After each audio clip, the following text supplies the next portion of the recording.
Los dioses del panteón hebreo.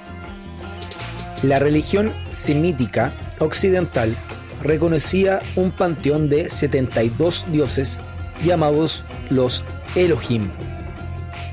Los más importantes eran el Altísimo, rey del panteón y dios del cielo; Asera, su consorte, reina del cielo y madre de todos los dioses, que luego sería denigrada como una diosa extranjera y expulsada del culto de Yahvé en la época de los profetas bíblicos; y Baal, dios del trueno y joven guerrero representado por el becerro.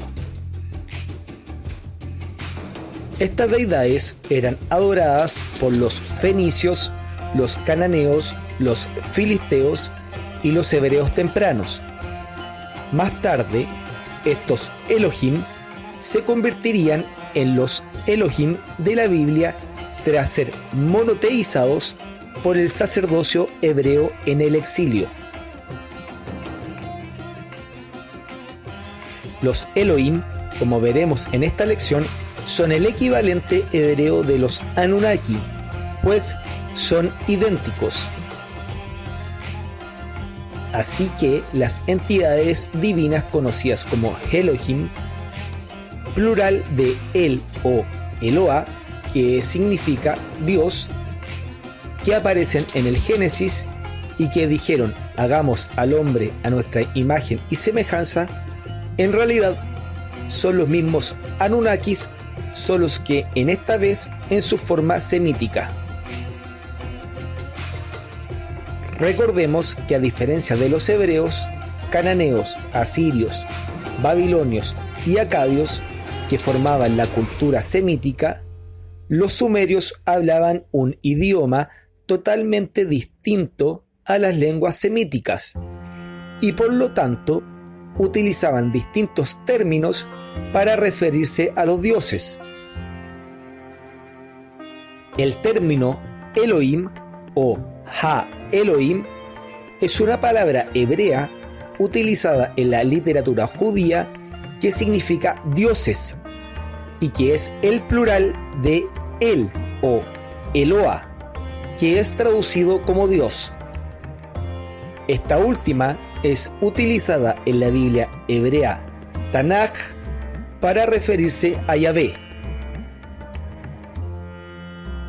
En los textos hebreos, cuando se refiere al Dios de Israel, es acompañado por el artículo definido Ha, El, La, Los o Las. Por ejemplo, Ha Elohim se traduce literalmente como los dioses. En los idiomas semíticos, como vimos, el vocablo El o Eloah significa Dios, pero su origen, de hecho, proviene de la raíz protosemítica Ilu, cuyo significado es alto o poderoso, y que también en el idioma acadio, la lengua semítica más antigua, el ideograma cuneiforme para el dios Anu tenía dos valores fonéticos que eran Anu o Ilu. Sin embargo, los antiguos semitas creían que el mundo estaba rodeado, penetrado y gobernado por Elohim, que eran incontables seres activos, análogos a los espíritus de los nativos. Notemos que hacen alusión a estar rodeados y penetrados y además gobernados, y esto es importante porque se deja entrever que ciertamente están entre nosotros. Cabe decir que El o Eloah y Anu eran considerados la misma deidad por los pueblos semíticos mesopotámicos como los babilonios y los asirios, y que luego se convertiría en el dios bíblico Yahvé. Al igual que Anu, en el panteón sumerio, Eloah fue engendrado en el cielo por los dioses primordiales Elión y Beruth, los Anchar y Quechar sumerios, y luego logró también ascender al trono gracias a su gran destreza militar. Eloa era considerado por fenicios, filisteos, cananeos y hebreos como el dios más alto y rey del cielo, líder de la asamblea divina, gran juez celestial y el padre de todos los dioses del panteón de los Elohim. También lo consideraban como un dios sanguinario y su culto exigía el sacrificio, la inmolación del primogénito a cambio de una cosecha abundante. Eloa era conocido por su título divino, El Du Yab Sabaoth, o como la Biblia lo llama, Yahvé Sabaoth, que quiere decir el que crea los ejércitos, que es muy parecido al apodo de su precursor sumerio Anu, el señor de las huestes celestiales.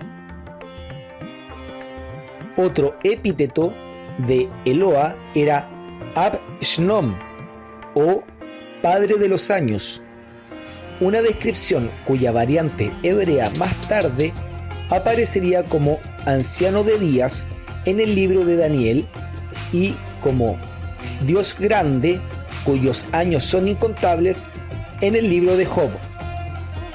Esto significa que Eloa era un dios envejecido de una deidad del tiempo, por eso los griegos posteriormente lo nombraron como Cronos. Eloa era asociado al planeta Saturno, el gran juez del firmamento. Sus prácticas sacrificatorias cruentas seguirían entre los judíos en la religión bíblica como un vestigio de su carácter prebíblico. En las escrituras semíticas como la Biblia aparecen también seres celestiales llamados vigilantes o Irim en arameo. Estos seres comienzan a presentarse en los textos judíos a partir del libro de Daniel, un texto apocalíptico que relata la vida y las visiones del profeta en el exilio en Babilonia. En dicho libro, los vigilantes o Irim aparecen como emisarios divinos de Yahvé. Daniel 4, versículos 13, 17 y 23.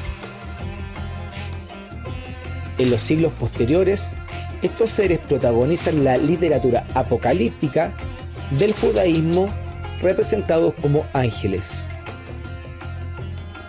Soy de la opinión de que los vigilantes o Irim de la Biblia son idénticos a los Igigi, o dioses menores en la literatura sumero-acadia.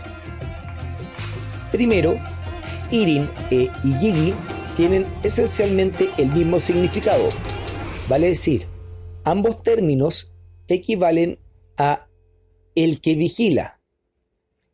Segundo, dichos seres solo empiezan a aparecer en las escrituras hebreas después de su contacto con la cultura babilonia debido al exilio. Los babilonios vivieron en el corazón de Mesopotamia y habían heredado la cultura religiosa y literaria sumero-acadia de modo directo. Sin embargo, es importante notar que en la religión mesopotámica original, los Igigi nunca fueron simples ángeles o mensajeros, sino dioses auténticos en todo el sentido de la palabra.